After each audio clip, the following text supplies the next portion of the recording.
Channel S ডিজিটালে স্বাগতম। হাবিবুর রহমান গাজীপুর থেকে।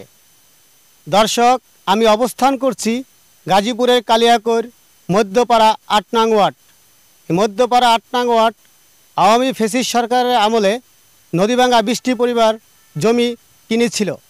দীর্ঘদিন বেদখলে থাকায় অসহায় হয়ে পড়েন এই নদীভাঙ্গা মানুষগুলি। ৫ই আগস্ট আওয়ামী ফ্যাসিস্ট সরকারের পতনের পরে থানায় অভিযোগ করেন এই অসহায় মানুষগুলি। অভিযোগের ভিত্তিতে প্রশাসনের সহায়তায়, স্থানীয় মান্যগণ্য ব্যক্তিবর্গের সহায়তায় অসহায় ২০টি পরিবার তাদের বসতভিটা ফিরে পান।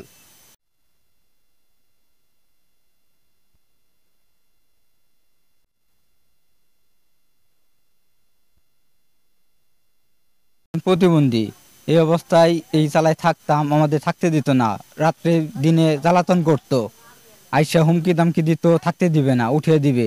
আমরা প্রশাসনের মাধ্যমে এই জমিটা ফিরে পাইছি। দখলে ছিলাম না, একটু বেজাল ছিল, এখন আমাদের দখলে দিছে। এক গণ্যমান্য ব্যক্তিরা হেরা আমাকে ই করে দিছে। দীর্ঘদিন এই জায়গা নিয়ে ঝামেলা ছিল, এখন গণ্যমান্য ব্যক্তিরা জায়গা বুঝাই দিছে, এখন আমরা বুঝে পাইছি।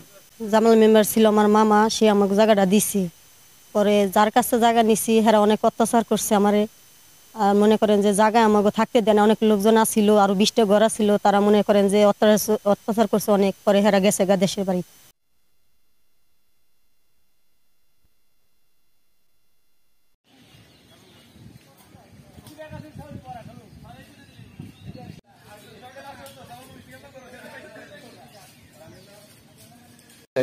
বিসমিল্লাহির রহমানির রহিম।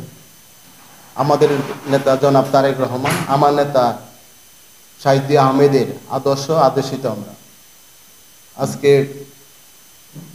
অসহায় নদী ভাঙা মানুষ 20টি পরিবার আওয়ামী লীগ সন্ত্রাসী দোসরদের যে সম্পত্তি নিছিল, তাদের এই সম্পত্তিটা তারা বেদখল করে রাখছে, বিভিন্নভাবে তাদের কষ্ট হয়রানি করছে।